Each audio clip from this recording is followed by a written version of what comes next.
think most people discover grief like Christopher Columbus discovered America. This is what I mean, hear me out. He finds himself on these foreign shores. He looks up and he sees brown people and he says, I know brown people, Indians. He gives them the closest name to what he knows.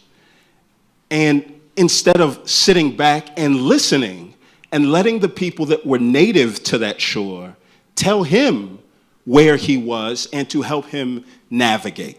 Most people do the same thing with grief. They find themselves on grief's shore. And they say, oh, I know this. I'm just tired. It's just a string of bad days.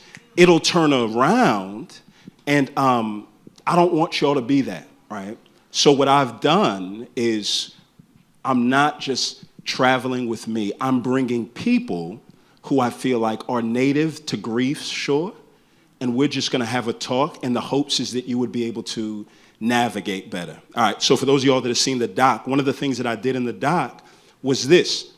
There is never a point in time where I'm looking directly at the camera, because I never want anybody to feel like I'm saying, you need to have hope like this.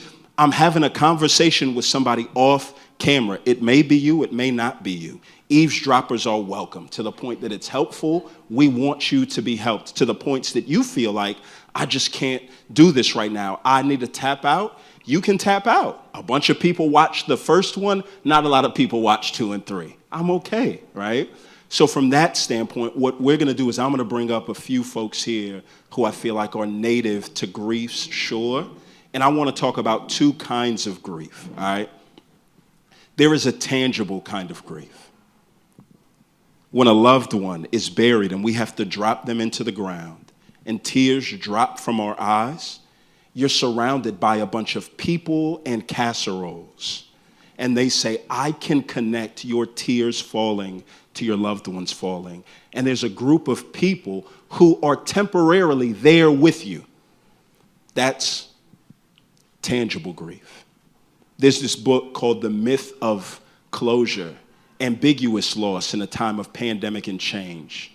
What the author brings up is this. There's another kind of grief, and it's ambiguous loss. It is the tears are dropping from my cheek, not because a loved one died, but because a relationship died, a dream died, a hope for the future, and I've held God hostage to things that he never promised me, and now I'm discontent. I'm waiting in the rain for a bus that's not coming, and I'm hurt. And do you know what? When you grieve like that, you don't have people or casseroles with you.